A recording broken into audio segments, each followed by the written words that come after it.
well, thanks for joining us. This is my daughter Megan. She's gonna join us as well, and help me cook tonight. So would you mind just turning the light on over there? Actually, that's behind there, because it's seem a little bit dark. I don't know why. It's probably because the light. That's a little bit better. Sorry, I don't know why it's a bit dark, but there you go. Anyway, I hope everybody has all their supplies ready. We're gonna make a start. I hope you did your potatoes. If you didn't pre-cook your sweet potatoes, put them in the oven now, okay? Because we really do need those to be cooked, okay?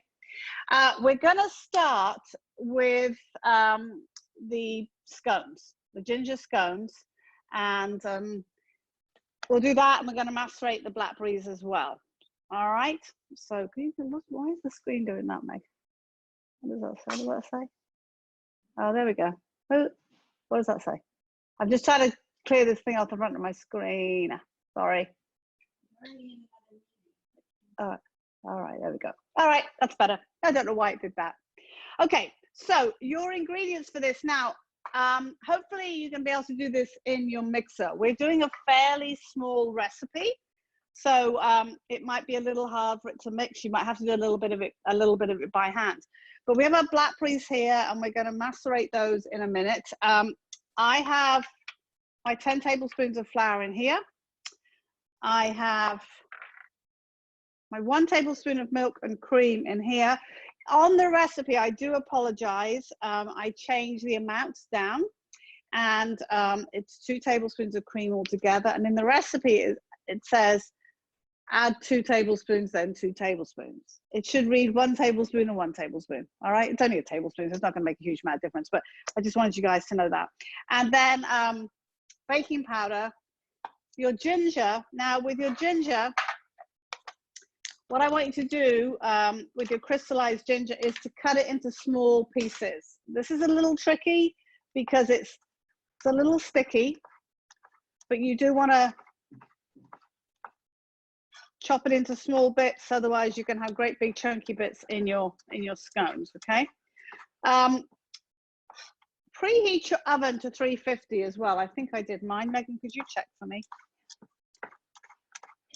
I put it on earlier. So nice little strips like this, okay? So that it mixes in to the dough when we put it together.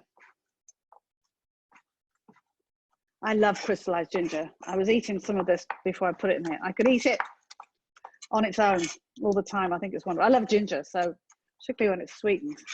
Do watch your fingers doing this, because your knife can, even if your knife's nice and sharp, it sometimes doesn't go through it as it should. So you want to be kind of careful doing that. I think I've got it all. One more piece. Okay. All right, so if you're using a stand mixer, you want to use a flat paddle. Put that on. And in here, we're going to put our flour. And Meg, do you want to measure the baking powder? I think it's a ½ teaspoon of baking powder. Here it is. Here you go. ½ teaspoon. Yeah, so your baking powder, 3/4 of a teaspoon baking powder, sorry. So you can use a 1/2 and 1/4. And 1 1/4 tablespoons of sugar as well that we're going to put in. I'm just going to grab some sugar right here. And we're going to mix that together. And then I know it's a weird amount. It says 3/4 teaspoon of egg. Between 3/4 and a teaspoon of the egg yolk will be fine. But you do want to separate your egg yolk from your from the white. So the easiest way to do this, I'll come back over that side. I'm using this machine right now. I'll put it away in a minute. Is I always think the easiest way to do it is to break your egg in your hand like this. And just let the yolk and the white, take it from hand to hand like that. And then you've got the white in the bowl, and then you can put your egg yolk in another little bowl. Give it a little mix up, finger or spoon or something. all right, in a separate container. All right, so let's just mix these 3 ingredients together first. This is our flour, baking powder. I do apologize, my machine's making horrible noise. Did you put the sugar in? No, sorry. 1.5 tablespoons of sugar. All right. That's going to go in, and then we're going to take our butter, and once we've done that, we're going to add the butter, and we're going to mix that up just until the butter is incorporated and it looks a little bit like breadcrumbs. Okay, so we're going to cut this. Oh, top just broke that. Take your piece of butter, cut it in about 4 pieces, because again, it's only a small amount here, okay? And then put that in as well. I'm going to turn this on. I do apologize. I don't know why my machine's making this hideous noise. I think I need to get it in and get it repaired, but I'll try and sort of do it as quickly as possible. You want to mix this until the butter's all incorporated and it looks like breadcrumbs, okay?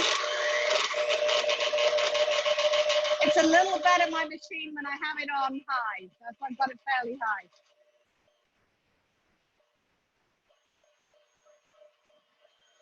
I'm going up with a flour shower all over the place. It shouldn't take too long with the amount we're using, all right? So with my egg, I'm going to, as I say, I'm going to add about 3/4 teaspoon of my egg. It's hard to do this. I mean, if you get a bit more, it doesn't matter. I'm going to put a tiny bit more in. There you go. And then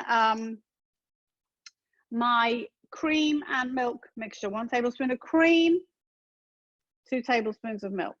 All right. And we're just going to mix that together.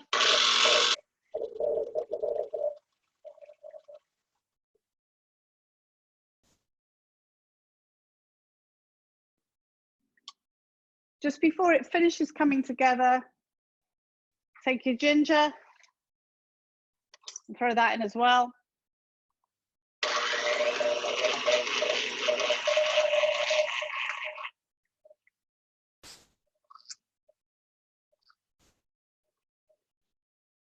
This should come together as a nice, just a gentle soft dough. I'm going to put a tiny bit more of my egg in because it's just not quite coming together. It doesn't want to be super sticky, but it doesn't want to be dry either, because we want to be able to flatten this out or roll it out.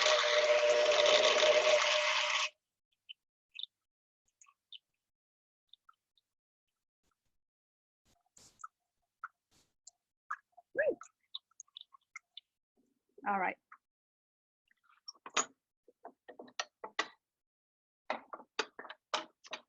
Thank you. So this is what my dough looks like. It's soft, coming together. Meg, you want to hold it up to the camera? Thank you. That's great. Extra pair of hands. That's wonderful. All right. Pop it in there. And I'm going to flatten mine. You can do it on your chopping board. Just make sure you pick it all up. Make sure you get all some. You may have a few extra bits of those crystallized ginger in the bottom. So just make sure you get all of those as well. Oh, I've got my things there. Can I get rid of those, I wonder? Ah, set myself small. Okay, there, it's gone now. Gone now, they were in the middle. That's it. That's all right. So I've got my piece of dough here, and obviously you can multiply this by 3, 4, whatever you want to do. Now, you can either use a rolling pin or you can just flatten this with your hands. Now, this should be enough for about 4 of these, roughly. Now, if you're going to use a rolling pin, you probably want to use a little bit of flour on your chopping board. Could you grab me a bit more flour out of the thing? I'm going to do it right here on my counter, and I have got a rolling pin. As I say, you really, using the flat of your hand will work just as well for this dough, to be quite honest. All right. I can now put my machine away. My machine goes underneath my counter, which is wonderful, but when I'm trying to do stuff, it's not quite so easy. Thank you. I didn't get my extra flour out. So, just a little bit of flour. All right, you want to roll these out for me? Sure. Now, the thing is, with scones, you want to roll this out to about 1/2 inch thick. All right, we're only going to make about 4. They don't want to be thin, so they don't rise a lot. They want to be about 1/2 inch thick, and then we're going to cut them with the cookie cutter. You can use any size cookie cutter for these. If you want to make lots of little tiny ones, like if you think this is going to, when you remake, you think it's going to be too big, you can use a smaller cookie cutter. Also, traditionally, with scone making in Britain, which is where they come from, you generally should use a fluted cookie cutter when you make something sweet. Don't know why, just the way it goes. But you don't have to. If you've got a plain one, that's fine. Now, you might want to put a little bit of flour on your rolling pin as well. All right, a little bit. You'll probably have to do probably two at a time, cut them out, maybe a bit more. Let's see how we're doing. A little bit flatter, a little bit more. Yeah, that's good. All right, and then just take your cookie cutter there, and we should be able to get 2 out of that, I think. All right.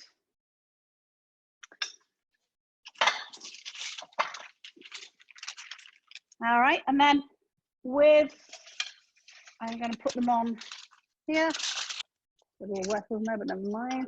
You don't have to use parchment paper, but it saves on cleaning up the your pan afterwards. Can we get a second one out of there? Just about. Sometimes I have to fiddle with it a little bit.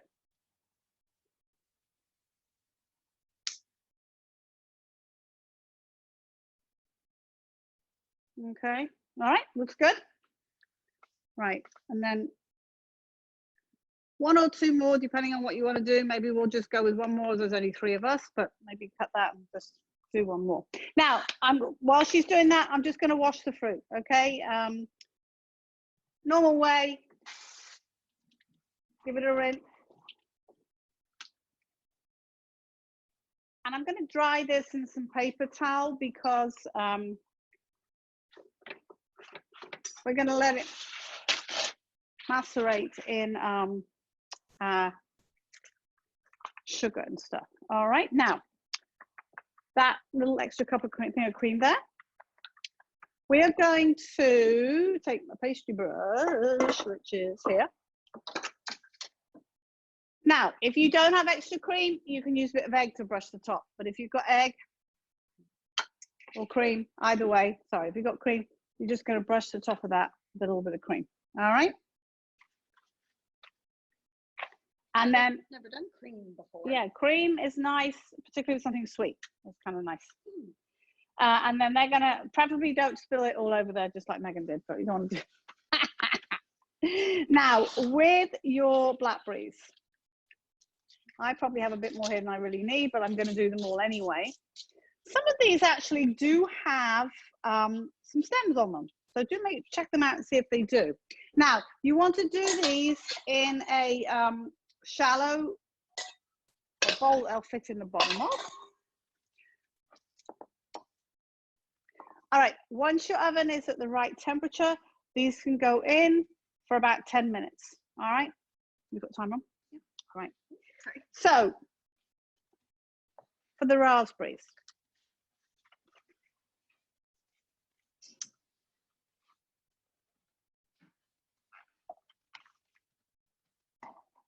okay, so I want 2 tablespoons of sugar. Woo. Thank you.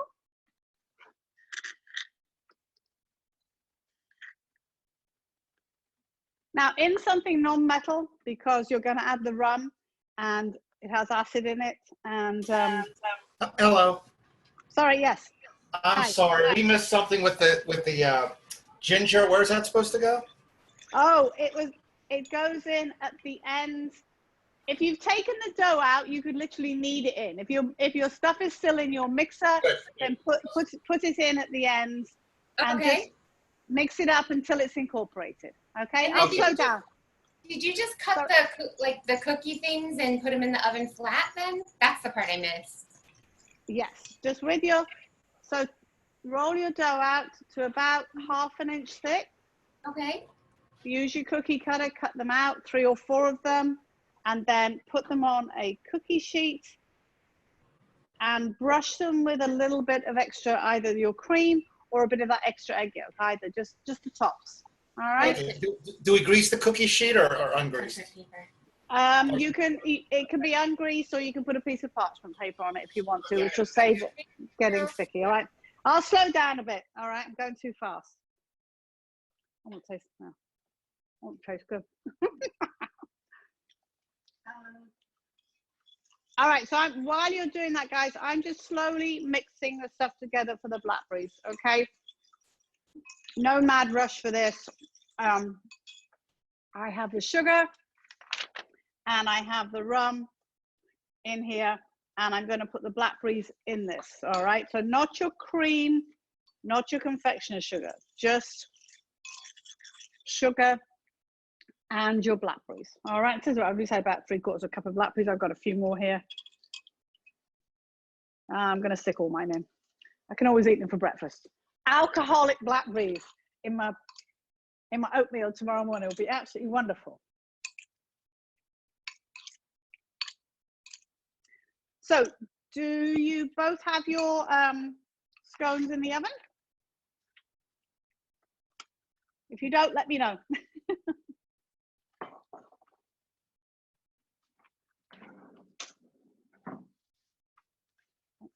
Should have got you an apron. There's some hanging down downstairs on the downstairs.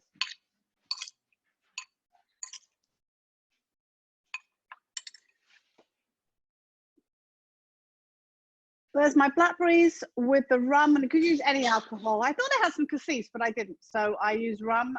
But you can use any alcohol you like, and the sugar together makes it taste really sweet. I'm going to put these just to one side until later. We don't need them right now. Thank you. And I'm going to just, while you guys are just finishing that up, I'm going to grab a wet cloth and just wipe my counter down here a little bit.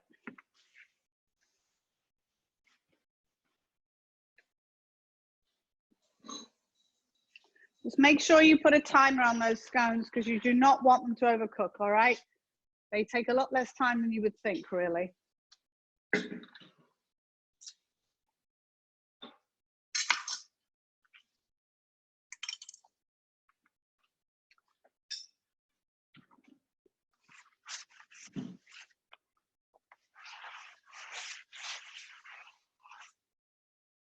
Okay, if everybody's ready, and please shout if you're not, we're going to move on. The next thing we're going to do, we're going to make the vinaigrette for the salmon. All right. So I've got my stuff in my fridge. I'm just going to go grab it from the fridge. Or Megan has told me that's great. The one with the salmon on, which should be top, I think, is it?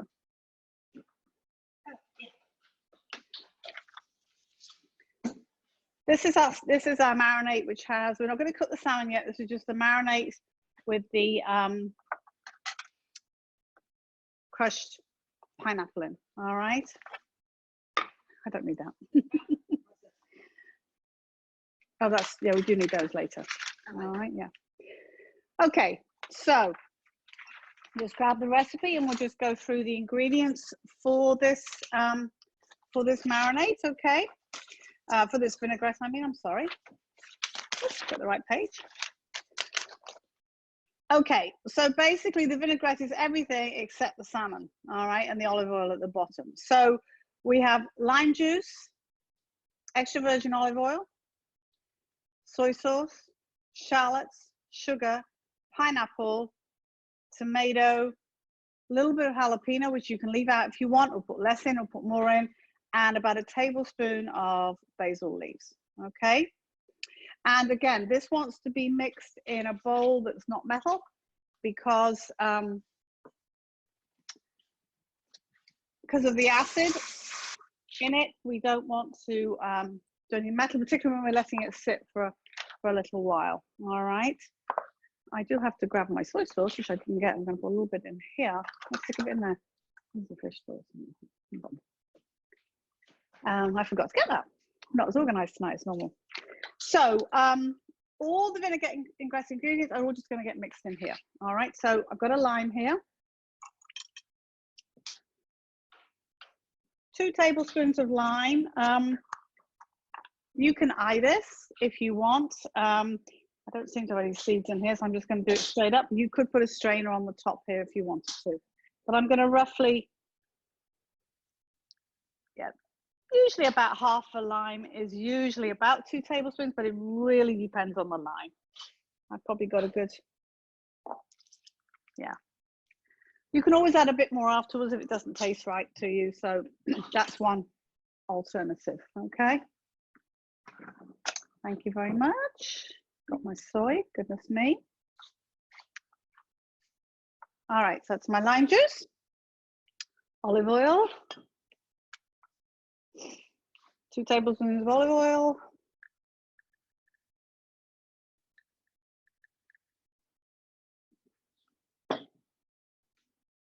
and then we're doing, I have to do this, 2 teaspoons of soy. Yeah, 1 teaspoon there. Thank you. Nice having an assistant tonight. That isn't my husband, because my husband's not very good. He sometimes helps me, but Meg's got much more idea. All right, 2 teaspoons of my soy. I'm going to hand you that back because I think that's all I need for now anyway.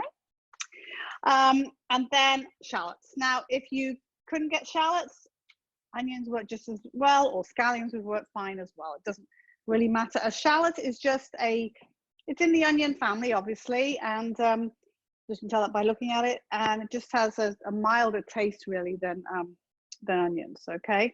So, and they're very often like this one, they actually have 2 parts. They're actually 2 sort of like 2 little twins in a pod really, and which is actually convenient because we only want a tablespoon. So one of this piece about this size is probably going to be enough. Now, when you cut these with your shallots, the same as for onions, you have the root end and you have the stem end. Ideally, we want to dice this fine. Do not cut through the root end. All right. Take the top, cut off you do this with a small knife or a big one. Cut off your stem end like that. All right, and then peel off any of the brown layers around it.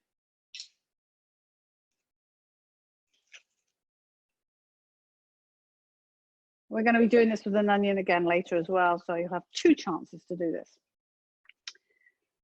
Keep your root intact. Face the root away from you, all right? And again, I'm going to use a small knife for this because it's a small shallot. But what I want you to do, I'm going to cut right here and cut down this way, trying not to cut through the root.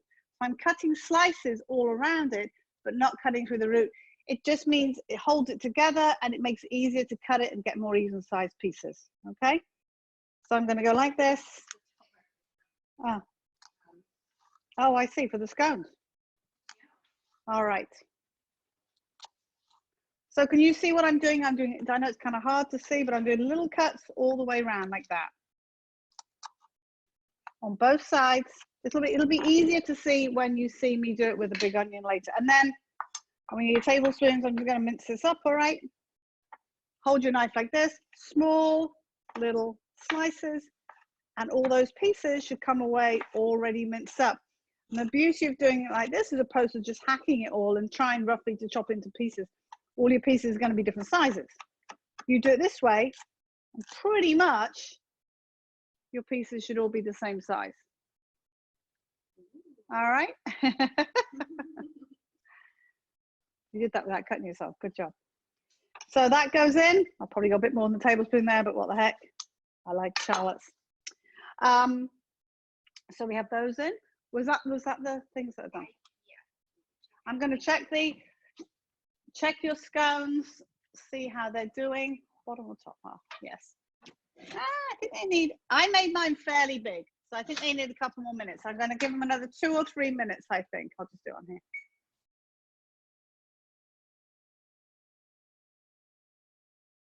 There we go. We did put baking powder in there, didn't we? Yeah. Yes. After what we did last night. Oh, yes. All right, half teaspoon of sugar. There we go. Half teaspoon of sugar. Generally, you don't put sugar in regular vinaigrettes. It's a big, big no-no. But this isn't a regular vinaigrette, so it's okay. It's allowed. And then pineapple. Just crushed pineapple. My husband wanted to know why I wasn't using the whole pineapple I've got over there. I think it takes too long to chop up. Good old canned pineapple works just as well. Now, tomato. Small tomato, which we're going to leave the skins on. For this, we want to just cut slices, all right? If you find it easier, cut your tomato in half first, put it face side down, and it's easier to cut that way than it's, you know, saves it sliding around. Now, when you slice, you want to hold your knife like this, bring the knife towards you, and you're going to do this motion. Down, through, bring your knife back up, down, through, bring your knife back up. All right, I'll be honest with you, this countertop's a little tall for me to do this on here. I'm usually better when I'm doing it on my, my little island thing that I have. But anyway, that way you can go down through the tomato, come back up, down through, through. I just sharpened this, through the tomato back up, and go like, carry on doing that, all right? And then what we're going to do, I'll show you what you're going to do with those. We're going to cut these into small diced pieces. Turn them this way. Little tiny, tiny diced pieces. All right, because they are going in the vinaigrette. Vinaigrette comes sauce. All right, so little strips. Try and keep your strips pretty much the same size.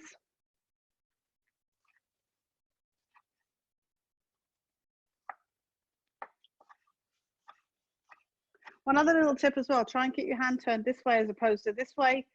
You're less likely to cut yourself if you actually keep your index finger this way round as opposed to this way, because you don't tend to not see your finger when you do that, and it's very easy to this tomato's a little soft. I wanted it soft, but I'm actually going to turn this over because my knife was sharp, but it doesn't seem to want to go through that tomato.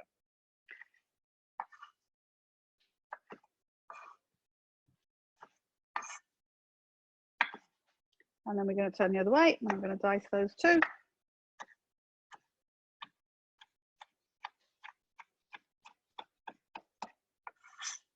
Little piece that escaped, and that is going to go in the bowl as well.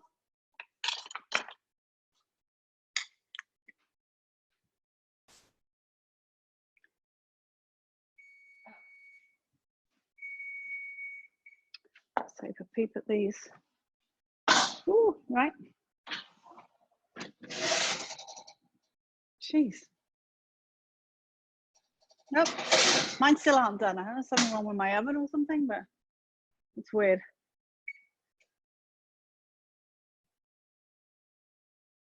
Oh well. Maybe my oven wasn't quite hot enough when I put it in. We'll see. So they want to be slightly risen and they want to look cooked. Those don't look cooked yet. All right, so the other thing in here now is jalapeno. You don't have to put this in if you don't want to.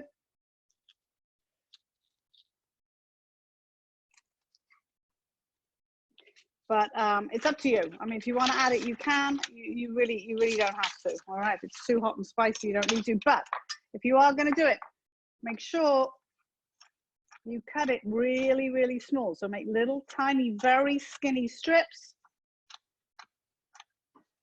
Turn it the other way. Make small strips this way. And we're going to mince it, and then we're going to mince it as well. Dice it, I should say, not mince it.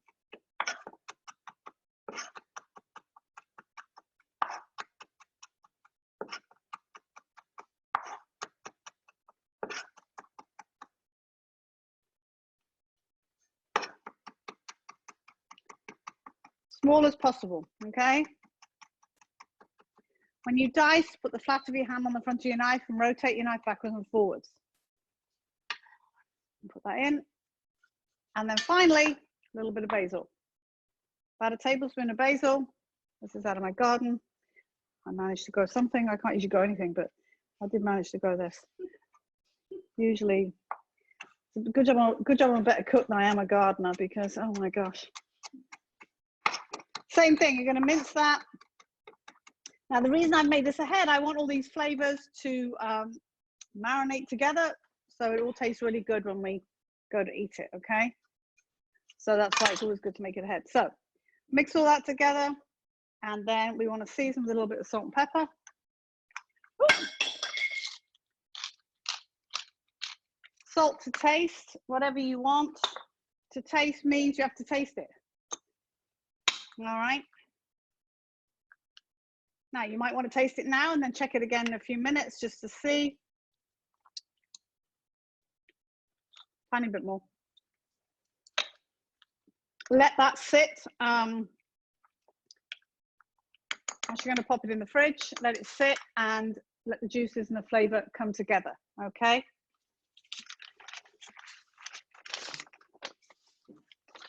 Ah, I know why my things didn't cook quick enough.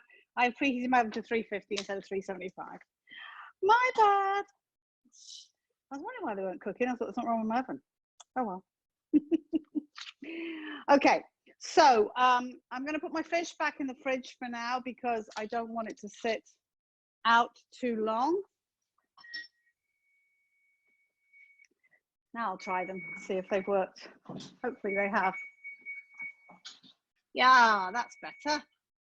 Almost there, almost there, almost there. Yeah, didn't have the oven up high enough. My mistake.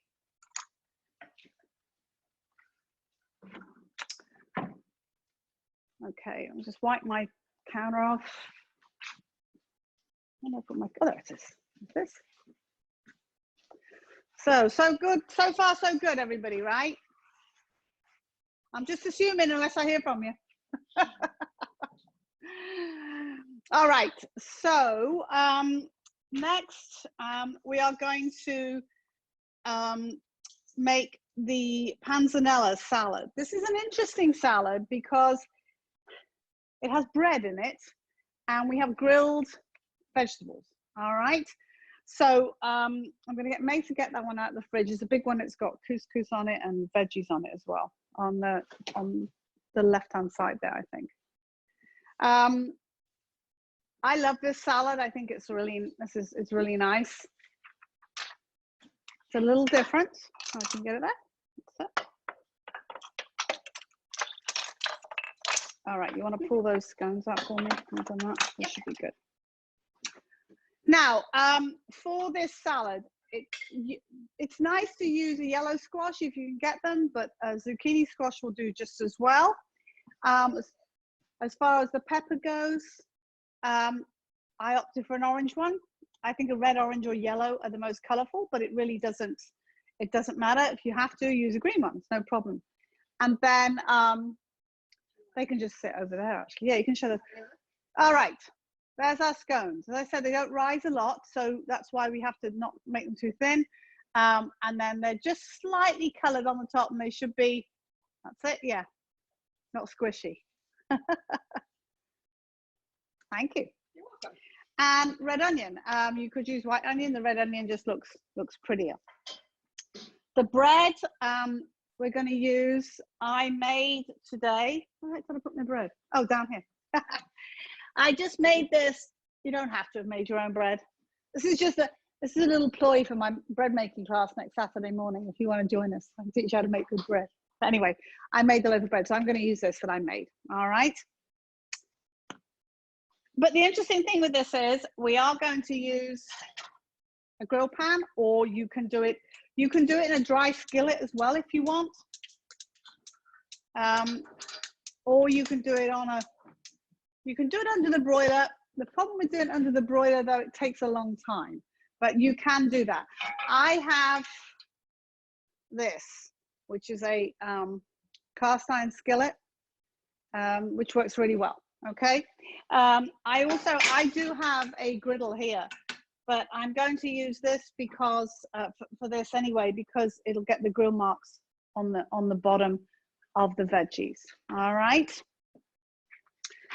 So you do need some olive oil for this as well. I should have printed these on individual pages instead of, here we go. Yeah, I don't know why it's a bit dark. I think it's from the light from the outside. All right, so as I said, our pepper, our squash, red onion, crusty bread, olive oil, and a clove of garlic. Okay, so we're going to do that part first. We'll do the dressing a bit later. So for this, I'm preheating whatever you're going to cook these on. Again, if you've got a grill pan, cast iron skillet, regular skillet, can do it under the broiler. All right, because we're going to cook these, we're going to boil them, grill them. All right, with the bread, we want a couple of good 2 to 3 slices of bread, depending on how big what sort of bread you have, whether you have something like this, or if you have a French stick or something, you might want to do 4 slices, something like that. It just depends on what size, what shape bread you've got. All right, so I am going to take the end piece off my bread here.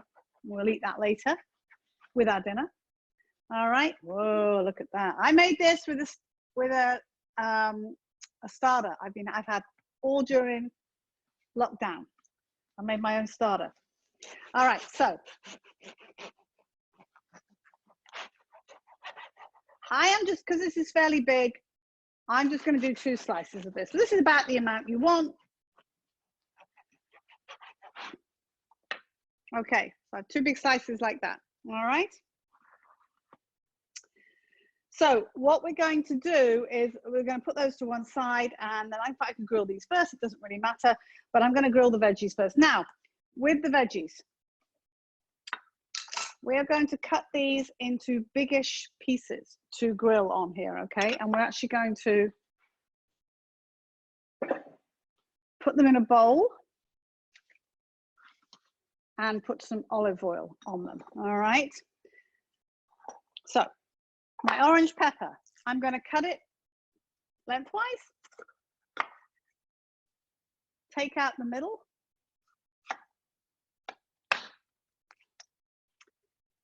and I'm going to cut each half in 3 long strips, all right? Because we don't want it skinny. So in thirds. It's all right, like this, okay?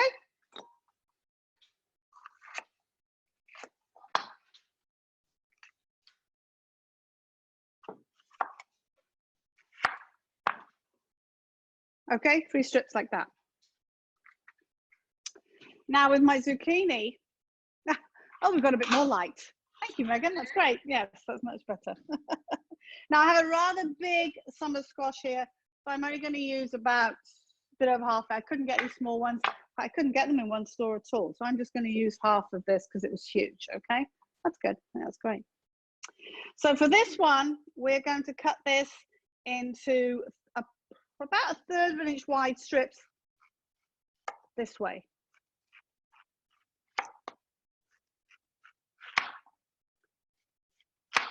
Okay, like that. They can go in there as well. I'm going to do these first, and then I'm going to do the onion. So now what I want you to do, drizzle them with a bit of olive oil. This is just easier than trying to brush them all with olive oil. And just with your hands, mix them with olive oil. All right. I feel like I'm starstruck now. Yeah, it is. It looks good though. It is better. I don't know why. I think it's because it's so light outside or something. I don't know what it is. Well, now you're like a Kardashian. Like a. Oh. All right. So when they're covered in oil, you're going to put them on your skillet. Whatever you can get on. You may not be able to get them all on together.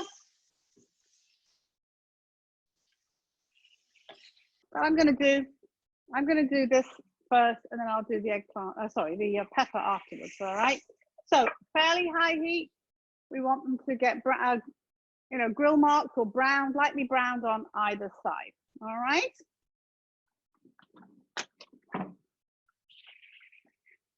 Just for ease, I think I'm actually going to put that on as well. Now with the onion, cut your onion in half, red onion, and about 1/2 cup roughly. Okay, again, cut the top off. Now the thing is, here again, we do want to cut this into thicker pieces than you would normally because we're going to grill them. All right, so about 1/3 of an inch wide. And they will come apart a little bit, don't worry about it. Okay. Yeah, you can take that if you want. And I'm going to put those in a minute in that bowl. I just don't want to mix them in with the peppers because they're all going to fall apart. All right.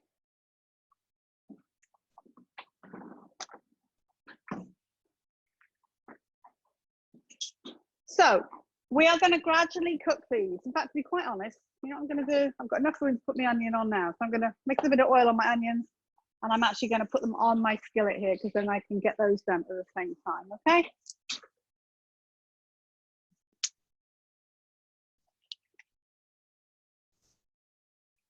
So while this is cooking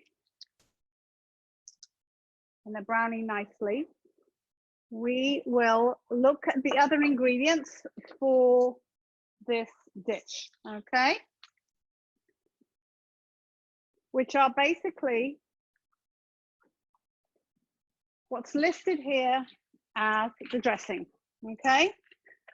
So in the dressing, we have balsamic vinegar, lemon juice, lemon zest, olive oil, about a quarter pound, about 2 medium-sized tomatoes, some minced parsley, minced tarragon, minced oregano, and capers, okay? This is all going to get mixed together. This will go on the salad, but it's only going to go onto the salad about 20 minutes before you serve it.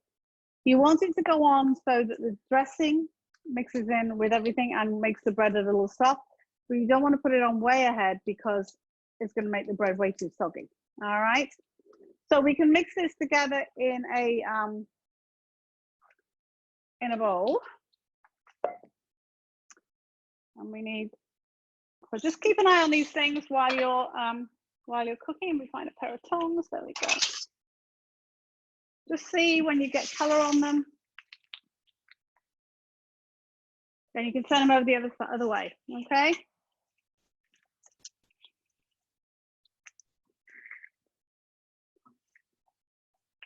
I've got one skinny one here, so that's going to cook a little quicker than the others.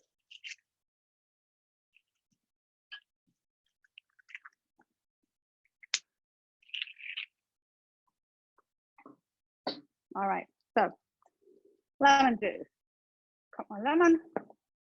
A little strainer here somewhere. All right, so for my lemon, I'm just going to squeeze this whole lemon and see. I've just done something that I wasn't going to do, but it's okay. I've got plenty of lemons. What I was going to say is you should zest your lemon before you squeeze it. Luckily, I have some more lemons in the fridge because I'm going to show you how to do that. It's very hard to zest the lemon once you squeeze it in the bottom right. So before you squeeze your lemon, you should zest it. All right. Grab my zestar. It should be here somewhere. There it is. There it is. Oh. So you can do it with the squeeze, but it's a little hard. But I'm going to squeeze, zest, using a zester, just the yellow into your bowl that you're going to mix everything together in. All right. You can use the sides of the small side on a regular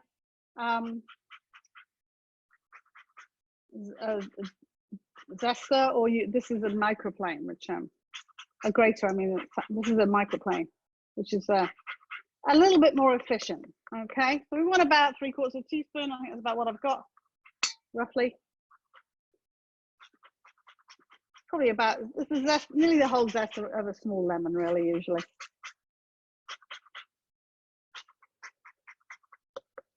Make sure you get the stuff off the back because it sticks. There we go.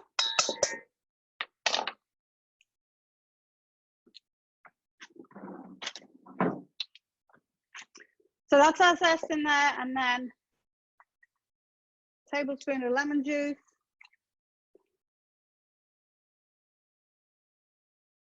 All right.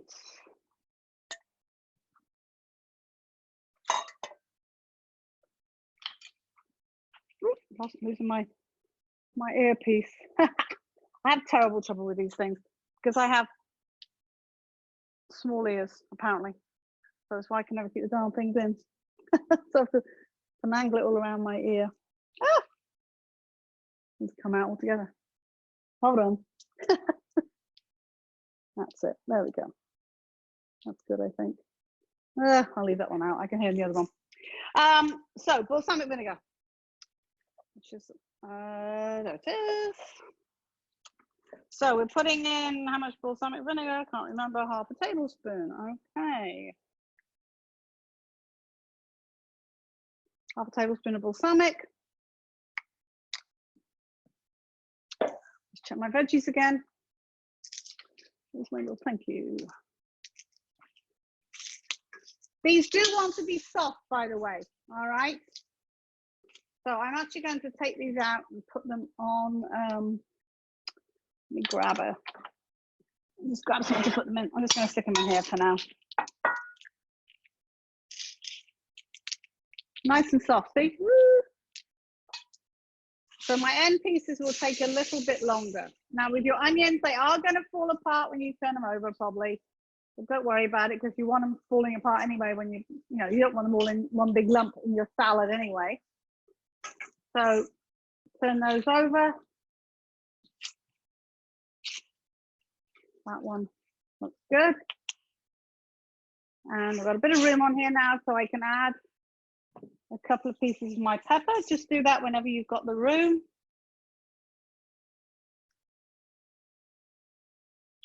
Okay. All right. So coming back to our dressing. Where am I? Oh, olive oil. Okay. 1.5 tablespoons of olive oil. One and some. There we go. Mix that up a tiny bit. And then tomatoes. So with your tomatoes. 2 tomatoes. 2 tomatoes. Diced. All right. Grab a piece of paper towel and just wipe this off a little bit.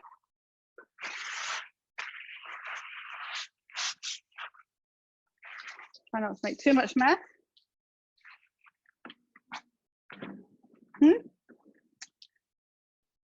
So same thing with your tomatoes.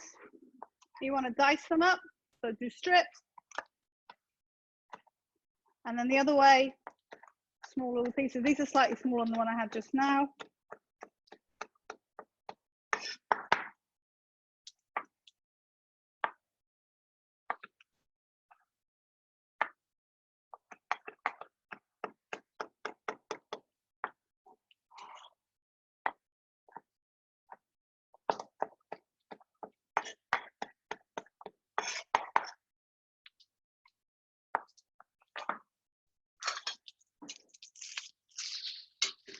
All right, my onions are nice and caramelized, so I'm going to put those in there as well.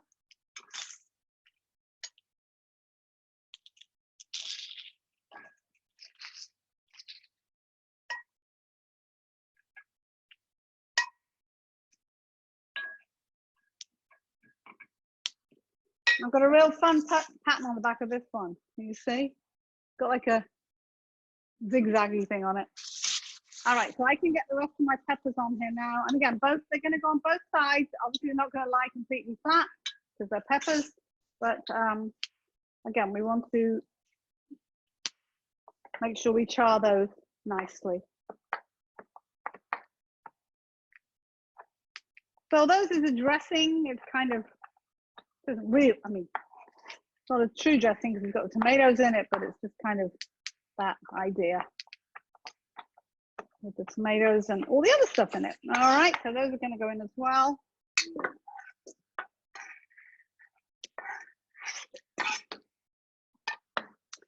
And then we have oregano and my tarragon.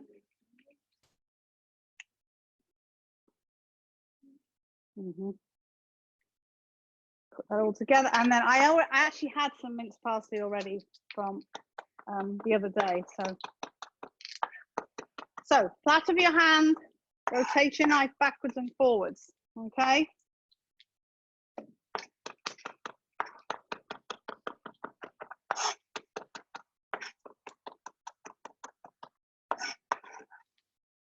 in there too. Parsley. I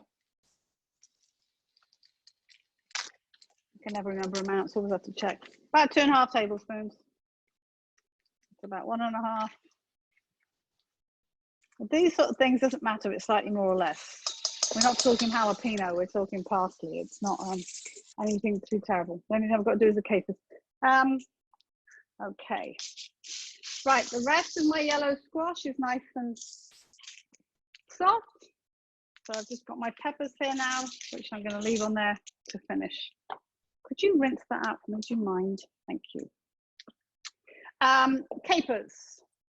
Here are my capers. Again, they come in various sizes. These are fairly big ones. Never quite sure where they all come from. Some of them mostly, whatever. But you want to chop them up as well.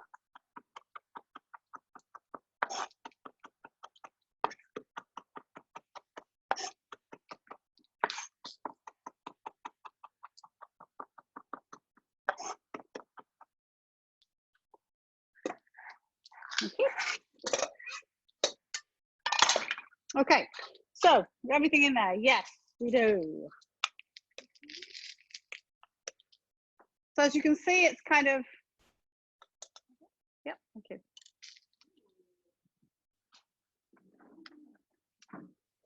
All right, so that we can stick in the fridge too, Megan, if you don't mind, if you can get it in the fridge. There's room. Right, is everybody with me? You all okay?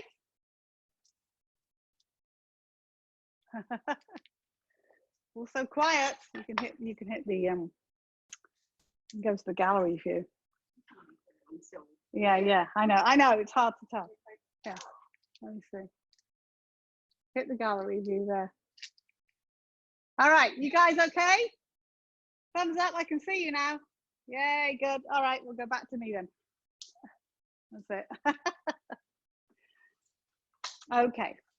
So yeah, could you just rinse it? I'm going to put the salad ingredients in there. Now, peppers are still doing. I assume yours are too. Again, you want to get them soft, so they take a little while. Turn them around a little bit as you're going along. Okay. And then what we're going to do with your zucchini, and we're going to do this with the peppers as well. We're now going to cut these into smaller pieces because obviously you don't want to put them in the salad like this. So we're going to cut them in sort of 1-inch pieces. So I'm going to cut it in half like this, like that. All right. It might be a bit hot at the moment. You can wait for them to cool a bit if you want to. And then they're going to go in this bowl. Thank you.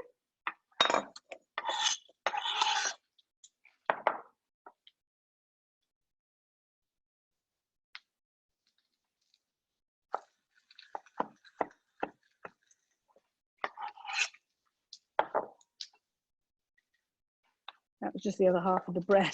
I cut the end off because, yeah, because it was thick. Good. Woo, bit hot. All right, and then the onions are going to go in there as well. Thank you. And our peppers will too when they are ready. A little bit more.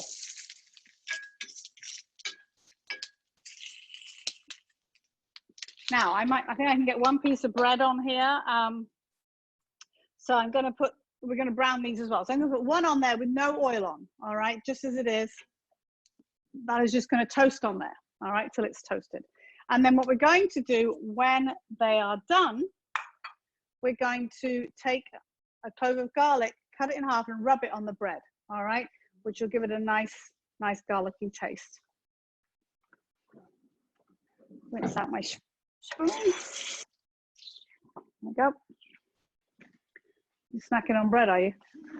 She's eating my bread here. I'll have no bread left. All right, so we're moving along with those. So we should have, so your dressing should be in the fridge. I'm going to wait for these to do. I'm going to try and get this thing back in my ear. No, it's just I'm just. Yeah, apparently I have small ear canals apparently. Well, I can hear you with the other one, but I'll just see if I can get it back in. So just get those peppers nice and brown, okay? And get my hair out of the way. I've got so much hair, I need a haircut really badly. Still haven't got to the hairdressers yet. As long as I can get it to stay in. Whoop. Ah. Let's see, there we go. Right, make sure that bread doesn't brown too quickly, all right? Because that's the last thing you want to burn your bread, particularly if you've got nice bread like me. All right, nearly there. Yeah, that's good. I think good enough for now. Sticking out a bit, but never mind. A little bit more. Yeah, the peppers usually take the longest to cook, really, because obviously they're thicker. So just turn them around a bit as you're going along. All right. All right, I'm not going to go on to the next thing yet, but I just want to let you know what we're going to do next, because we've got to do the rest of that bread, of course. We are going to do the sweet potatoes next, all right? So we'll be cutting those in half and scooping out the flesh and then putting them in the oven. So make sure your oven's still on 350, guys, okay? Just won't stay down. Is that it? Oh, it's down now. That's down, isn't it? Yeah, that's all right. Ah, no, coming up. Never mind. We're getting nice and soft. Yeah, they've softened up. My one piece of bread is brown on one side. I'm going to turn it over.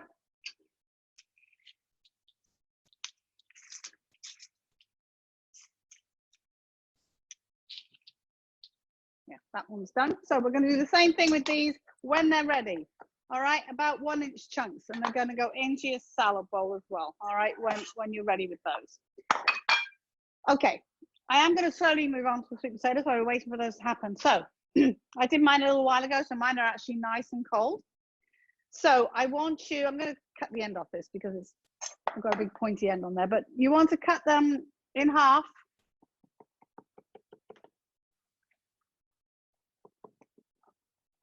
All right. Woo. My flesh is, because they've been sitting and they're cold, the flesh is coming out very easily, but and we're going to scoop out most of the flesh.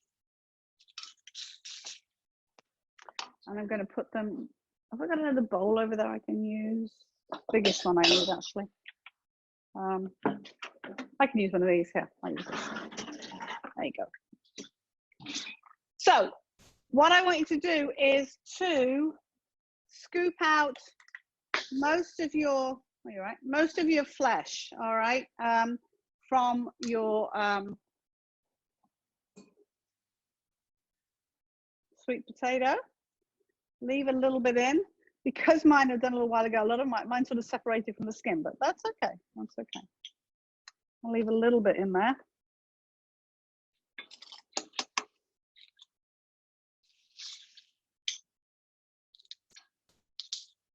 Yeah, this is, see, look what's happened to mine because they were cold. The whole thing's come out, which is wonderful. I'm actually going to do that and put it in there because then they'll go crispy. But if you can't get it all out, don't worry about it. All right.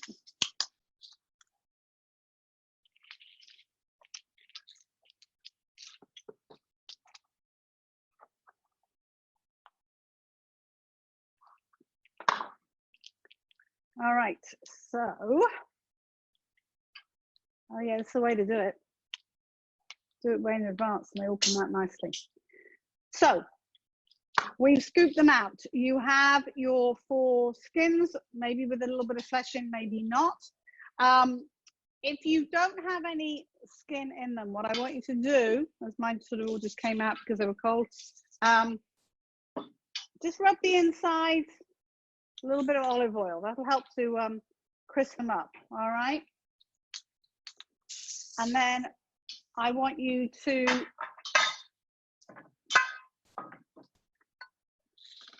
take those skins, put them in on a cookie sheet, in a dish like this, doesn't matter what, and we're gonna put those back in the oven for about 8 to 10 minutes, all right?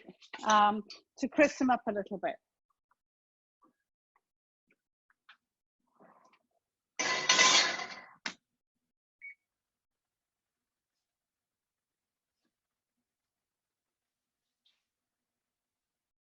All right, I'm going to put mine in for 8 so my hands are rinsed. Oh, great. All right, so I've got the rest of my peppers here. So I'm going to cut these up.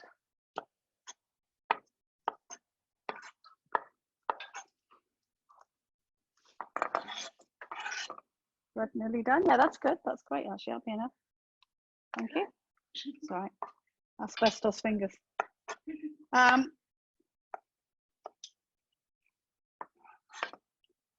So don't forget, we're going to rub the bread with our garlic.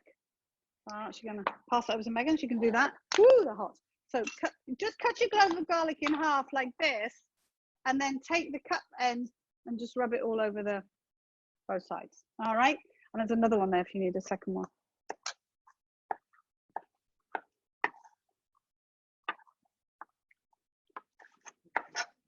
It doesn't matter if it breaks.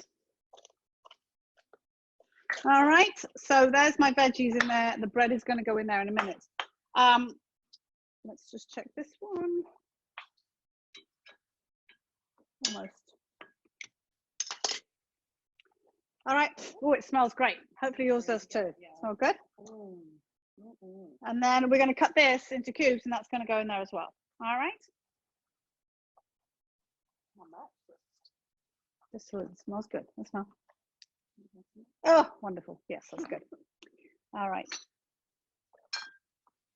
So, similar size cubes for your bread. I suggest you use a bread knife so it doesn't all tear apart.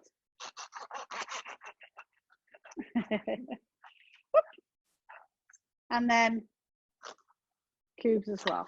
All right. Go in there.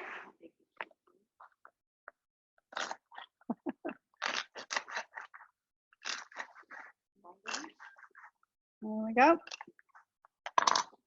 That one's in. I just got another one. Oh, we've got managed to get complete squares on the back of this one, so I turned it the other way. So with your potatoes, now you can mash these with a potato masher, or you can mash them with a fork, whichever suits you. I like a good old-fashioned potato masher. So I'm going to mash all those lovely, this is when you know if you've cooked your sweet potatoes enough, because if you haven't cooked enough, they're not going to mash properly. Mash them all together, yeah, like that. All right. I haven't made these in ages, and I was looking at other ideas to do. I love sweet potatoes. Being British, we didn't have sweet potatoes. It was a discovery I made when I moved here. After quite a long time, actually, I was like, oh gosh, these are wonderful. I have an American friend of mine, she said, oh, I hate sweet potatoes. I went, how can you hate them? They're amazing. They're really good. All right, so that's my sweet potatoes in there. There's my other piece of bread ready. Let's have a look. Not quite. Almost. Right. I'll hand you that. Thank you. All right. So, potatoes all mashed in there. Okay. So I'm going to make sure we don't miss anything. Scoop out the flesh. All right. When the skin's okay. All right. So we're going to add our black beans and our corn. I need my other the tray back out. Sorry. I'm just going to move this one to one side over here for a minute. All right, I have my black beans and my defrosted corn mixed together in here. So I'm going to pop that in there. Grab a spoon. And then a little bit of red pepper. I had half a red pepper here, and we just want a small amount. We want about 2.5 tablespoons of red pepper in a dice. I just used a bit of this for my lunch today, which is why I have this.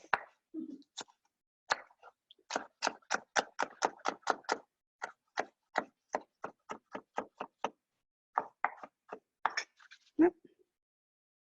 Take that middle, don't use a bit more. There we go. Just use this bit. That's good. Yeah, I think it is. All right, my red pepper in there as well. And obviously, if there's ingredients here you don't like black beans, don't put black beans in. Put something else in. Use more corn. All right, my last piece of bread, which I'm going to hand to Megan, and she can chop it right here, right, when it's cooled down a little bit. All right. Rub it with. Yeah, rub it with the garlic first. All right, there you go.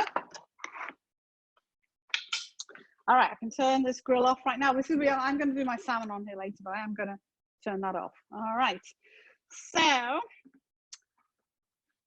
little bit of spinach. So, with the spinach, you do also want to chop this. All right.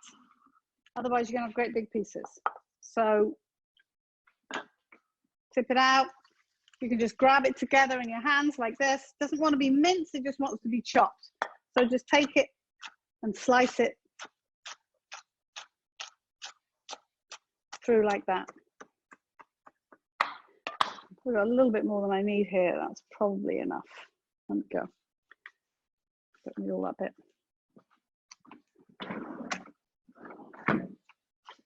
And then a little bit of jalapeno. Again, if you don't want to put jalapeno in, don't put the jalapeno in.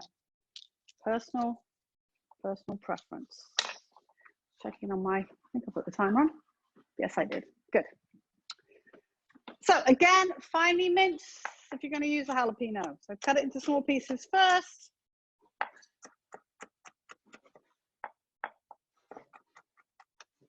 And then dice.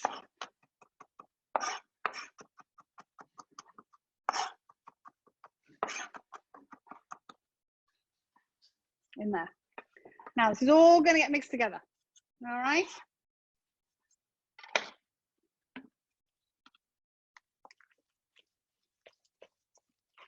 All nicely mixed together. And then we're going to add some seasoning to it. All right, so we've got everything in. Yes, so a little bit of chili powder.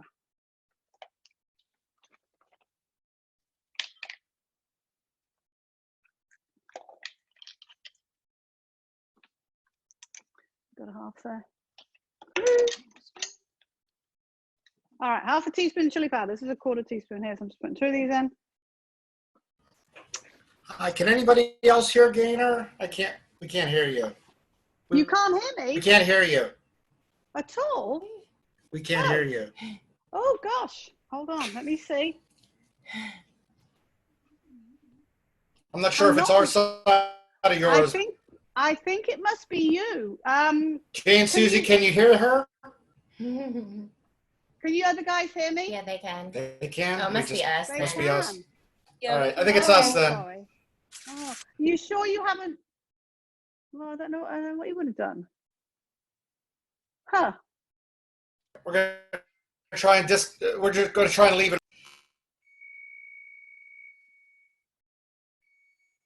Huh.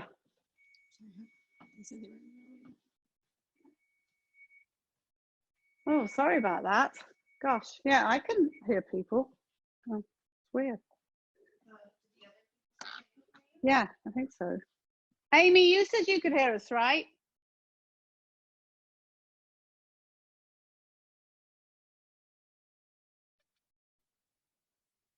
What's she say? Oh, are they gone? Oh, they went out and back in. Oh, is that better? Is that better?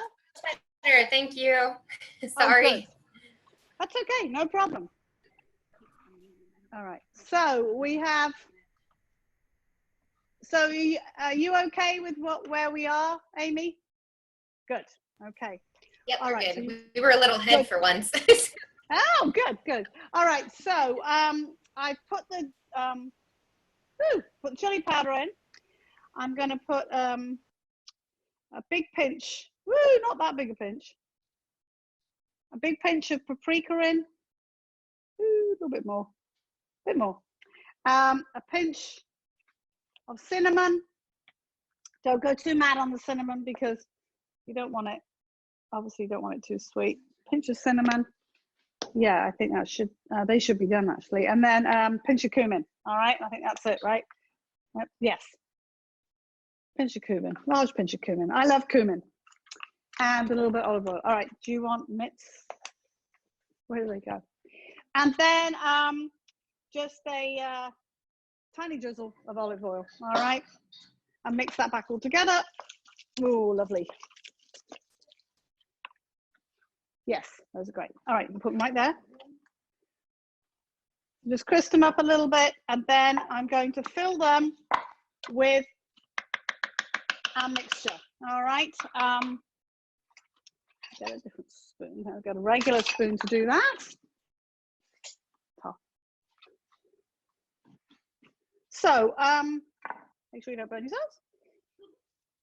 The nice thing about this, even if you're, like my one piece of potato skin has kind of gone flat like this, but you can put your filling in and it's sort of sticky, so you can bring the sides of your potato up around it, all right? Just make sure you don't burn yourself. I'm trying to do this in here, which I should have taken them out really, but maybe I'll do that.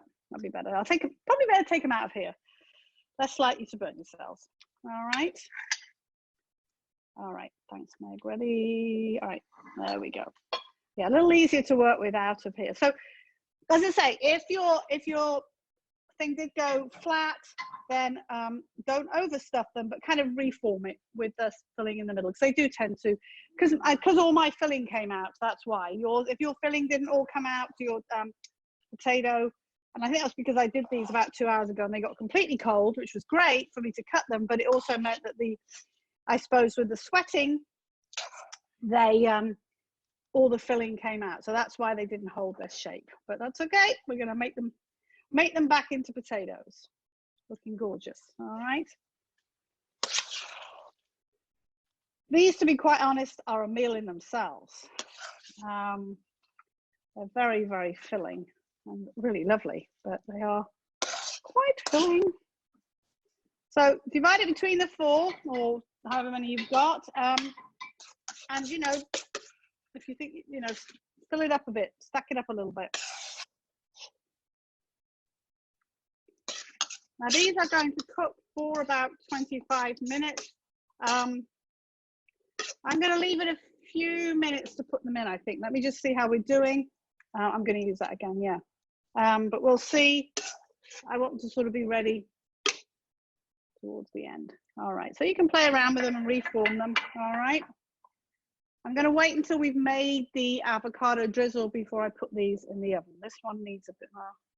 I'll spread that out a little bit. There we go.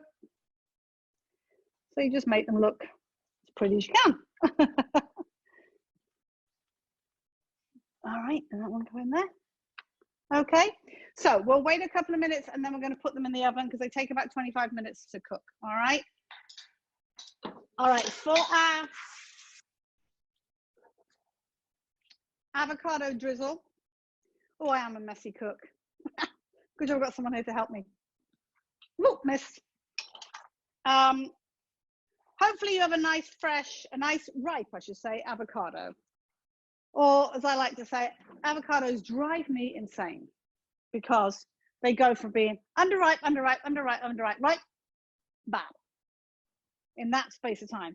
I did couple's night a couple of weeks ago and had a lovely ripe one, opened up, it was all brown inside. So then I had to use a less ripe one, which didn't chop up the way I wanted it to. So, you know, very, very annoying, but there you go. All right, so for this, I'm going to do the whole thing, but you can do either half or whole. It's up to you. I'm just going to use the whole avocado. So I'm actually going to double that drizzle just because I've got a whole avocado here. I assume everyone knows best way when you store an avocado, if you store half of it, you leave the seed in the middle. Also, I'm going to show you a neat little gadget that my girlfriend bought me. She got it at, I think she got it at Big Lots or something, and they do them for different things. It's an avocado keeper. And this is stretchy, like a balloon.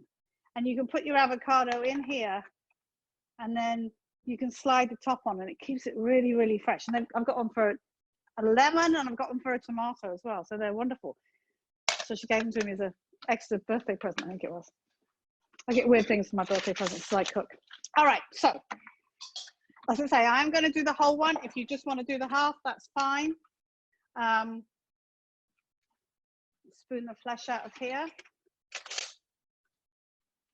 It's nice and ripe. Best way to spoon it out is with a spoon, big spoon. Just get it in underneath there. Flip it out. Best way to get the seed out, the stone, whatever you want to call it, is to use your knife. All right.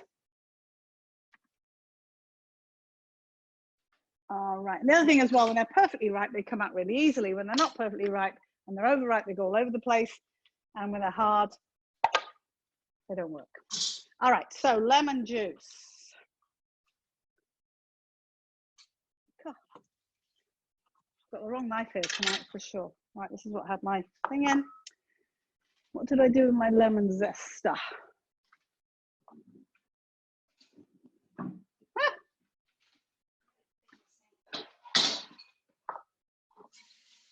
No, not sorry, not the zester. I meant my juicer. Never mind. Ah, thank you. All right, so juice of the lemon. Grab my strainer again. I should get straight into this bowl, can't I? Because I had this is the bowl I used just now. Save on washing up. So I want 8 teaspoons, so I want just under 3 tablespoons because I'm doubling. All right. But if you're just going to do half, that works fine.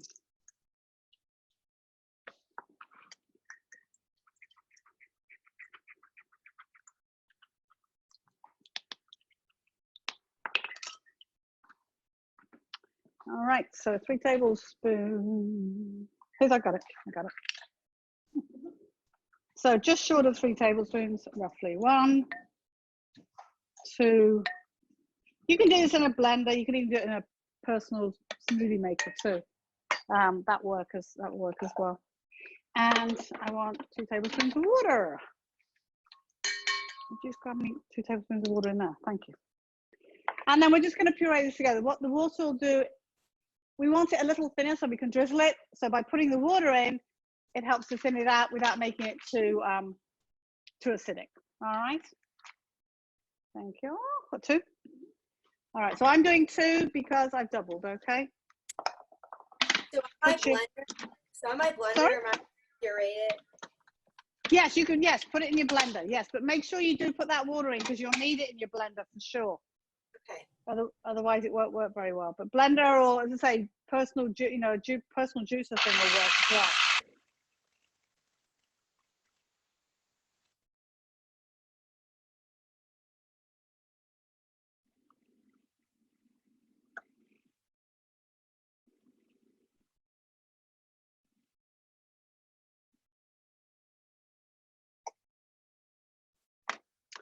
So you just want it to be nice and smooth. Why is this sticking? Come on. My lid on my thing's sticking. Ah! It doesn't want to come off. Yes, you want to do it? Yeah, it's just, I think I've got something. Oh, this is, I got it. It's stuck. All right, so it should be, actually, I'm going to put a little bit more water in mine. Mine's a little bit, it's more like a paste. So I want to be able to drizzle it on top of these. So I'm going to add a little bit more. It depends on the size of your avocado. All right. So I'm going to add a little bit more water to mine so I can get it that sort of pouring consistency. I can see already it looks better.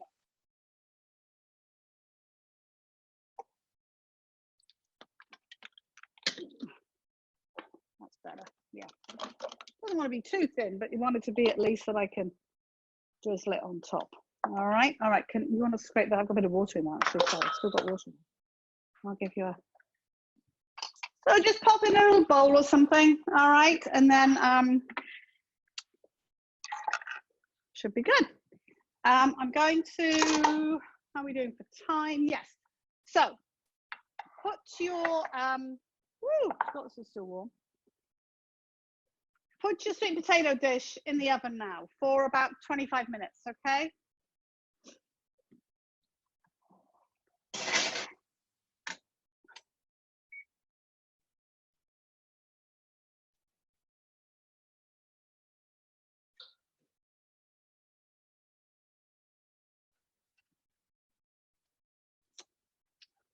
All right.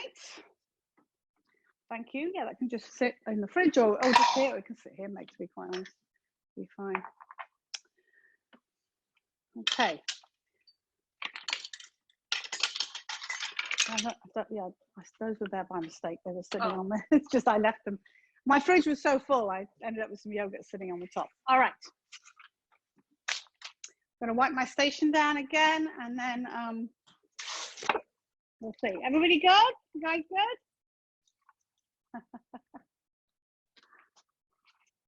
No, I'm just assuming no news is good news.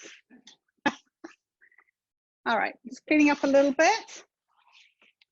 So we are in good shape. I'm not going to put the dressing in there just yet. Let me just see what else we've got to do. Good job, I've got a list. All right, we're going to do the couscous salad next, all right? I am going to use stock to cook my couscous in. Basically, per cup of couscous, you want about 1.5 cups of water or stock, all right? So if you're using 3/4 cup of couscous, then you want, okay, let me just see,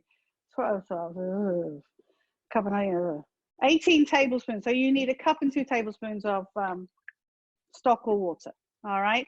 If you just use water, you might want to put the tablespoon of butter in with it. If you're using stock, I usually don't bother. I like to use stock with this because I think it adds more flavor to the dish, but it's, you know, you can use vegetable stock, so it's up to you. So I'm going to heat this up.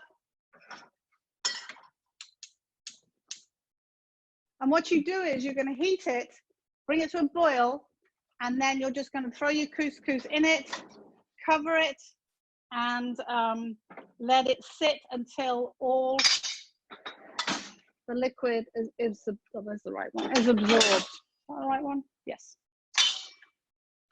And the couscous is nice and soft. All right, so I'm going to let that come to a boil. Our other ingredients for this, my papers are all getting wet here. It's pretty par for the course. We have parsley chopped, half a cucumber peel seeded and coarsely chopped, another tomato peel seeded and coarsely chopped, 2 scallions, some pine nuts. If you don't have pine nuts, you can use other nuts, and then the vinaigrette, which is underneath. Which, if you have sherry wine vinegar, that's great, which I do have. But if you don't have it, the balsamic or a white wine vinegar will work just as well. All right. So let me just show you what we're going to do with the cucumber and stuff. Thank you, Meg. Can I just grab the knife off there? So with our cucumber, cut your cucumber in half and peel off the skin.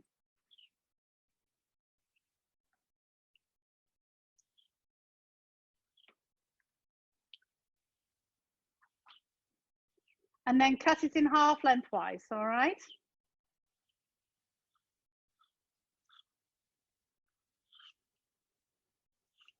I love couscous. My husband doesn't. I don't know why. I don't like couscous. I go, why do you don't like couscous? How do you not like couscous? In half this way.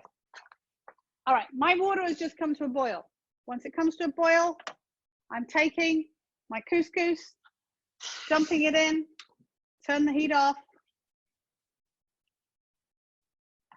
swirl it around to cover, stick your lid on it and leave it, okay? All right, so with your pieces of cucumber, my daughter's falling over the dog bowl now. Take a spoon, any spoon, and scrape the seeds out the middle. You can do this with a melon ball or 2, a regular teaspoon, like that. The seeds are a little bitter, as is the skin.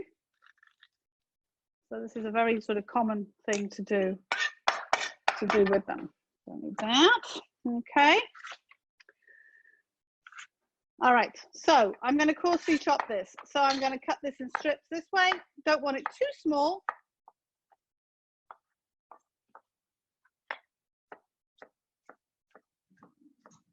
Personal taste, whatever you like, really.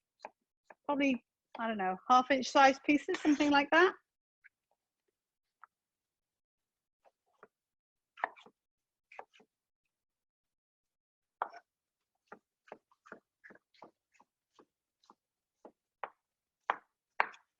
Okay, we're going to put this in a bowl of some description. What should we use? Let's see. Oh, I know, we can just pass me. Is a smaller bowl up there? We'll use one bowl. So, scallions. Yes, you use all the scallion. The number of times I've been asked that question. Can I use all the scallion? Yes, why? What did the rest of the scallion do to you? You can take the outer leaf, or if you have a leaf that's a bit sad looking, you know, a bit limp looking, which they do tend to be sometimes, peel that off. But you do want to use all of it, or at least the majority of it, okay? So I am going to put this in here in my bowl. And then I'm going to finely chop my scallions.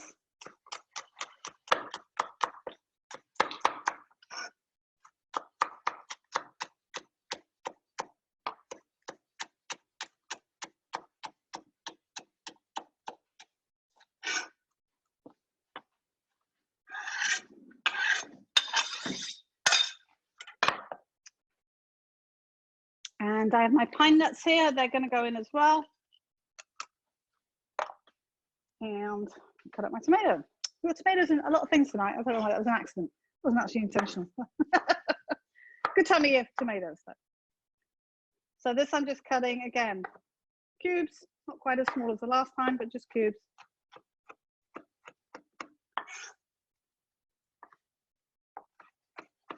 Now I have chosen tonight, just because I felt like it, I had it there. I'm actually going to use cilantro instead of parsley in mine. I do have some parsley here, but I have 2 bunches of cilantro. And I'm a huge fan of cilantro, so I'm not following the recipe. Oh, terrible. But normally, as I say, the normal recipe is parsley, but I'm going to do that. So that goes in there too. Now, once the couscous is cooked, we will let that get cool before we mix this in. So this is my cilantro stroke parsley. I'm just going to dry my work area here. I did wash this, but you do want to make sure your herbs, fresh herbs are washed before you chop them up. And then also, as important, that they're dry. They chop much better when they're dry. They tend to, you know, mush together when they're wet. Take off the stems off there. And we're going to mince this.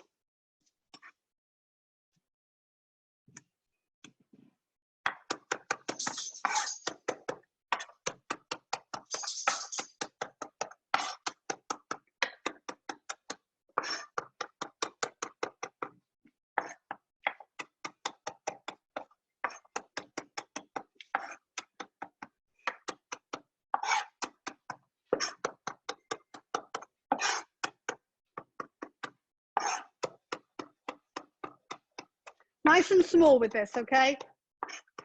Don't want to see any leaves.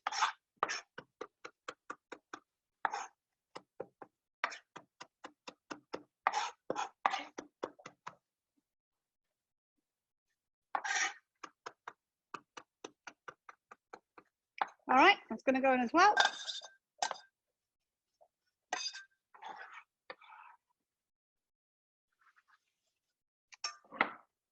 Okay, I'm just going to give my couscous a stir. See how you're doing? I think it's almost there. Taste it. Yes, it is actually. Should just be nice and soft. So you want to, what I'm going to do, actually, I've got a bowl here. I'm going to pop it in here and spread it out so it cools down. All right. If you have plenty of time, you don't have to do that, but I'm just going to do this so we can finish it shortly. Okay. Because you don't want to put it hot into the other ingredients. Okay. Spread it out a little bit like that. All right.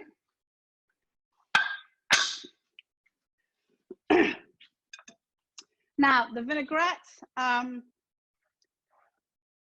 vinaigrette. Are we supposed to put the potato skins in the oven? Yes, yes. Okay. Thank you. For about 25 minutes, okay?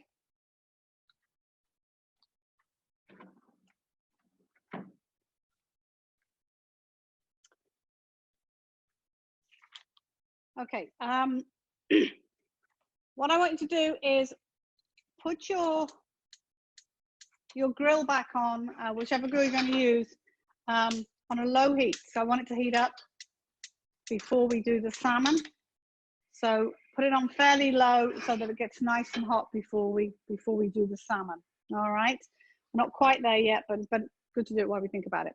All right, so for our vinaigrette, sherry wine vinegar. So 4 teaspoons of sherry wine vinegar, which is actually a tablespoon, and 1 teaspoon.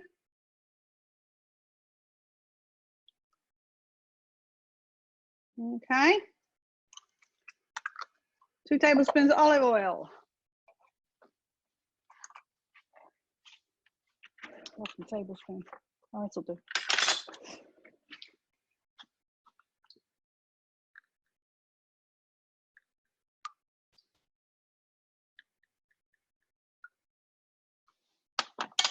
Dijon mustard. Oh, I'll get this open.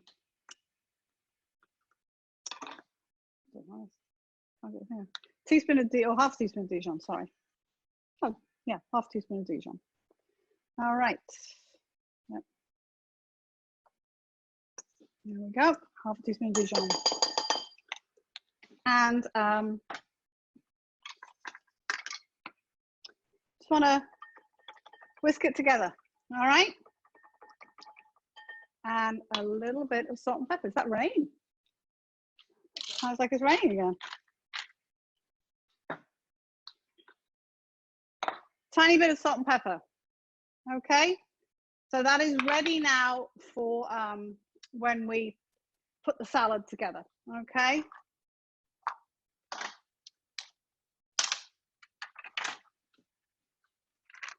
All right, let's wipe my counter off again. And now, I'm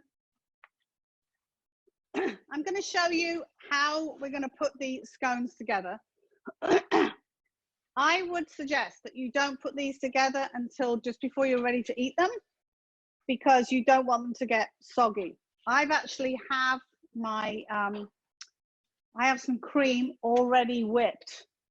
To be honest, we had some last night for something we were making. My daughter and I made a black forest gatto last night, and so we had some cream left. But with your cream, when you whip it, you want to put it in a bowl using your electric mixer. Whip it until it's almost firm, and then add the confection sugar to it. So do it once it's firm, and then add it to taste. All right. You can as well, in addition, if you wanted to add a little bit of whatever liquor you soaked your fruit in, you could put a little bit of that in as well. Okay. So a sip of water.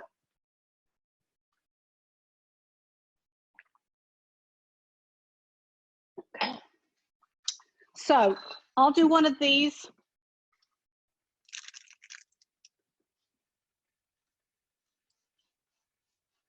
There we go. That's simple, really. You're going to take, you can either put the cream in first or the berries in first. It's up to you.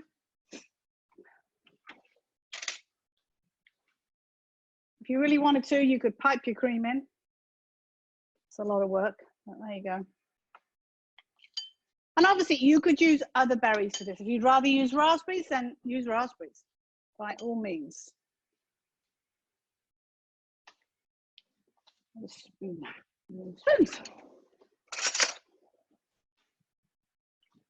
And then take some of your fruit. Move this out of the way so you guys can see. Pop it on the top, let it drizzle. That's why I said don't put them together too soon. All right, and then just stick your top of your thing on the top like that. You could also, I do have some, I might get some, you can put a little confection sugar on top of them if you wanted to. All right, I'll stick that on a plate so you can see what it looks like.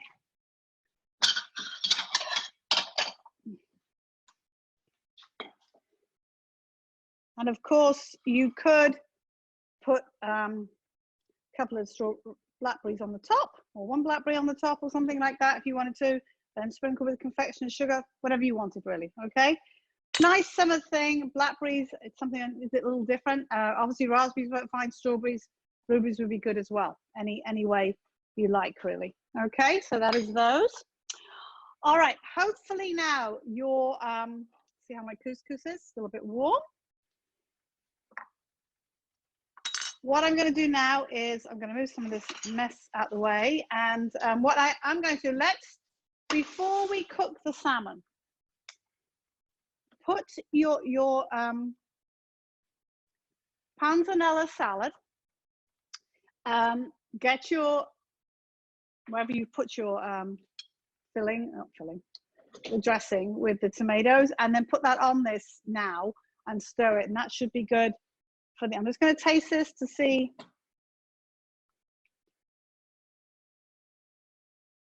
I'm going to a little bit more pepper in that, and I'm going to put a tiny bit more salt in too.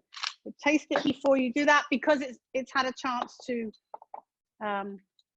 all infuse together. So, all right, so pour it on the top. Give it a little mix. And then that can go back in the fridge until you're ready to eat it. And I hope you love this salad, because I think it's wonderful. And it's a sort of salad that's not going to wilt outside or whatever, you know, so it's going to be kind of good. Okay, so my pan is getting hot.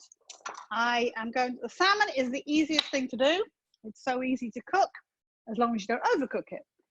Ideally, you want it to be skinless, unless you really like the skin. I quite like the skin. Can we have the salmon out, Meg? I actually quite like that crispy, overcooked salmon skin, but not everybody, everybody does. All right, but so you might want to just do the skinless, which is what I have here. All right.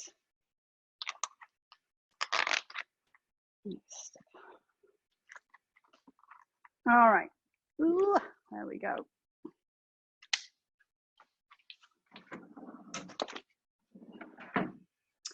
So you do want to make sure whatever you're cooking this on is really nice and hot. All right. Go back in the fridge as well, because you do not want to overcook the salmon. General rule for cooking fish, no matter how you're cooking it, 10 minutes total cooking time to the per inch of thickness. Okay. So if we look at these two pieces, just the way I kind of cut it, this is about 1 inch thick in the middle. Whoops. I'm actually going to cut this in half, but it's still 1 inch thick this way. All right.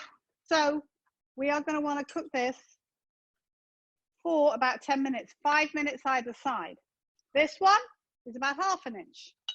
So that is only going to be a total of about 5 minutes. All right. Total cooking time. Okay. We are going to brush these with a little bit of olive oil, if I can find me a pastry brush, or a pastry. I haven't got another one in here. Somewhere. Not good. So a little bit of olive oil for this. All right.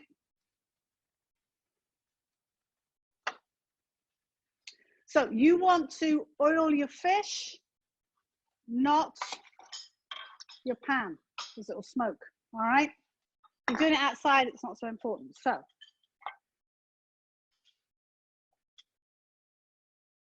on the side, put the oil side down onto your pan.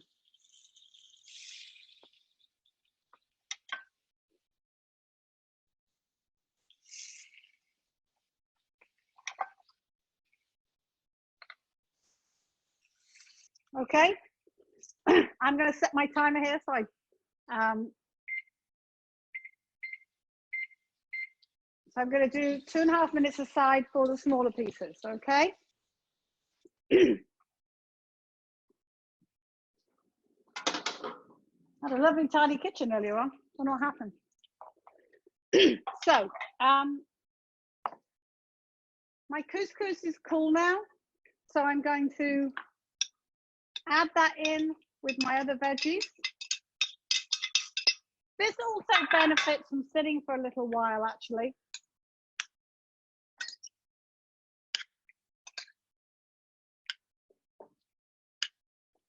Mix it up. Take your dressing. Pour all your dressing on.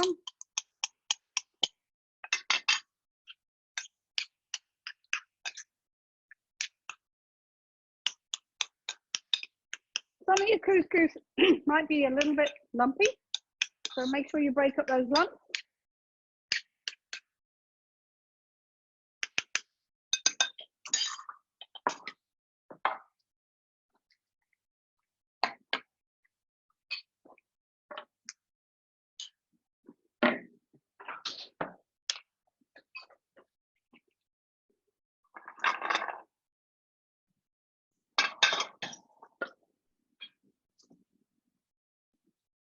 All right, you can clear this off, so I'm going to put the food out here for you to see. In a minute. Get something to put the salmon on.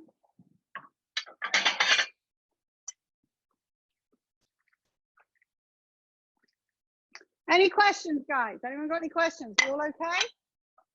Busying away, I assume.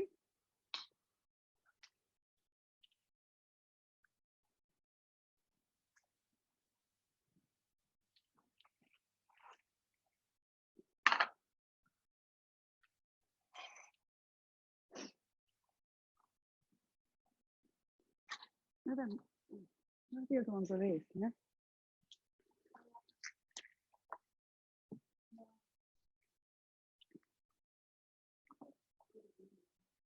Are they up here? They might be near the room.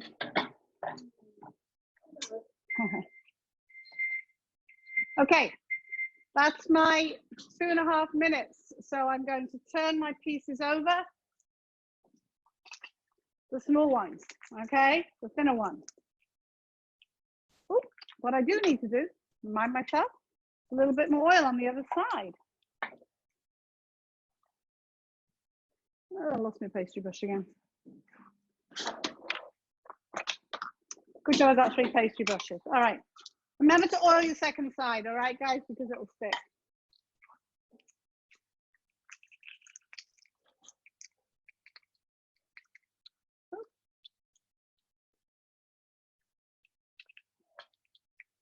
Thank you. It should be slightly pink in the middle still, okay? Right. Get the other side out of the fridge, I suppose. My camera's, I don't know, needs to be tilted this way a bit more, I think.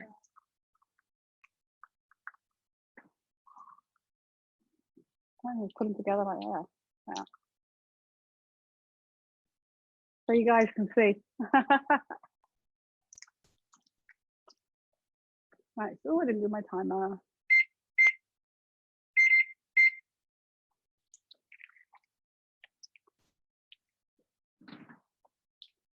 Any questions?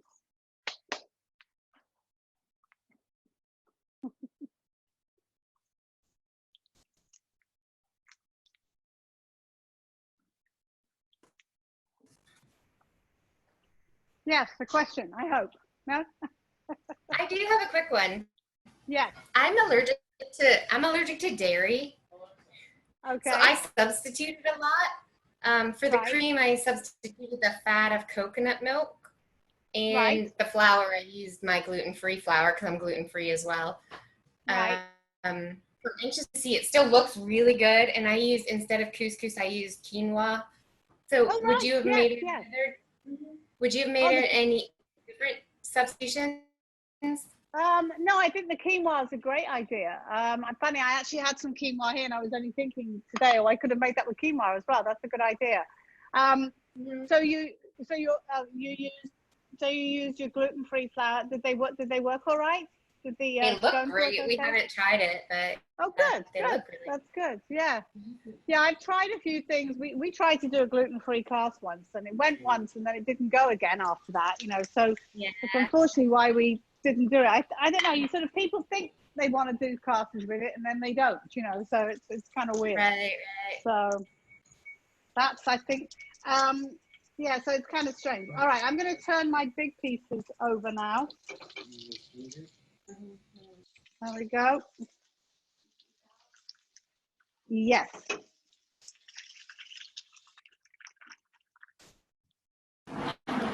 We just tried the scones and they're really good with the Oh, good. gluten-free Oh, you're not. flour. You're not. They're really, Didn't your mother tell you you're not meant to eat dessert first? I know. All right. I'm gonna.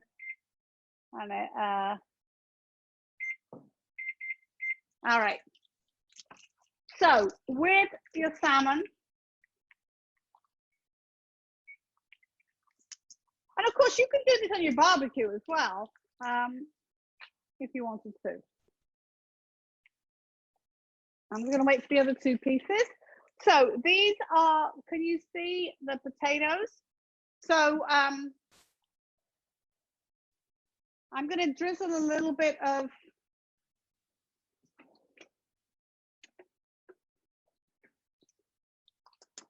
you could just serve this with it on the side, or you can drizzle it on. It's up to you. Drizzle doesn't drizzle terribly easily. I'm not very good at this, but what's really nice, not only is it taste great, color wise, yeah, still a little bit thick actually. Could have done with it a little bit thinner. This,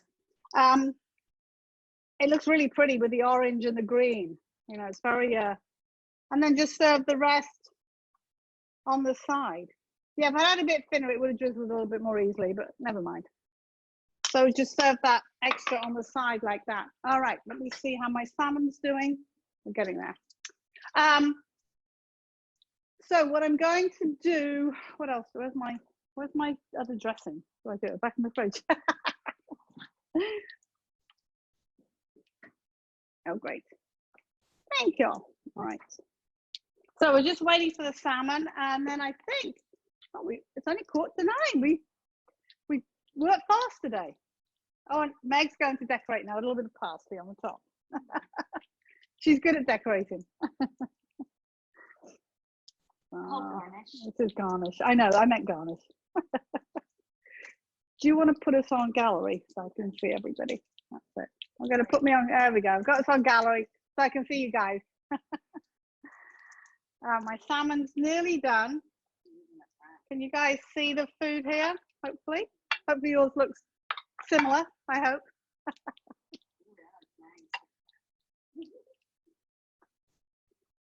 Couple of minutes. One piece is pretty much done. One's a little bit thinner than the other, so I'm actually going to, yes, I'm going to take this one off.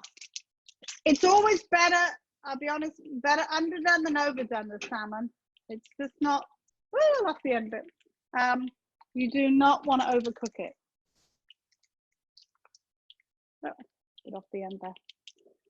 We'll just wait for this last piece.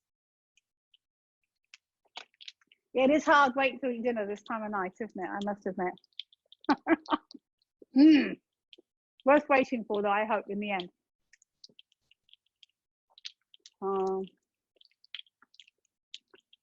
Right, any more questions, anybody?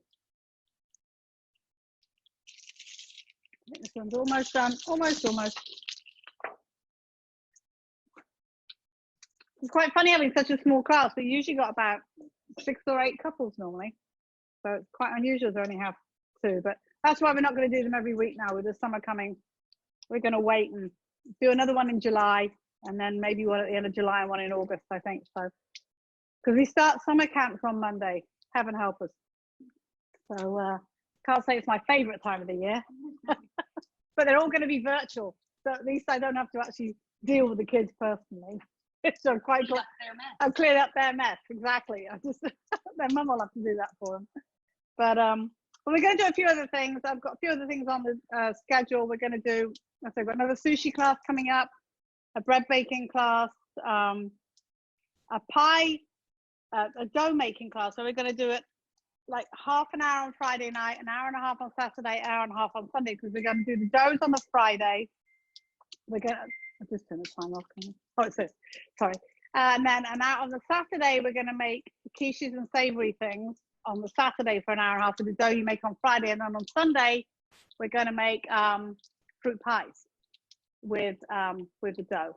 So we kind of spread it out over 3 days, because otherwise, you know, you're standing around waiting for things to cook and everything. So that's the plan. So we've got I think about 8 people signed up for that already, which is great. All right, so with my salmon,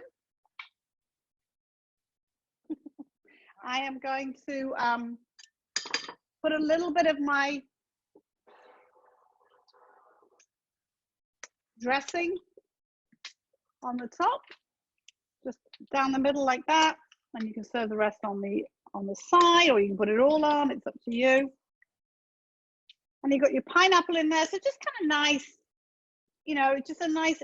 What's nice about this for a barbecue or something like that, you could have this made ahead of time, and you could have the couscous salad made ahead of time. You can have this made ahead of time. These could be ready to go in the oven, and then all you've really got to cook is your salmon, which is always my husband's job anyway. If we do the barbecue outside, you know, so it just kind of makes it summer cooking a little easier without being too, you know, too hot inside and doing everything like that. And there it is. All right. It's kind of pretty. You want to hold it there, Meg? That's great. Our little scones look good. They look pretty good. So I think we're pretty much done. If you guys have any other questions, or I'm not trying to get rid of you, I've got some hot. But if you know, if you're done. Dessert Sorry. up? Can you hold the scones up? Yes. Yes, just to see.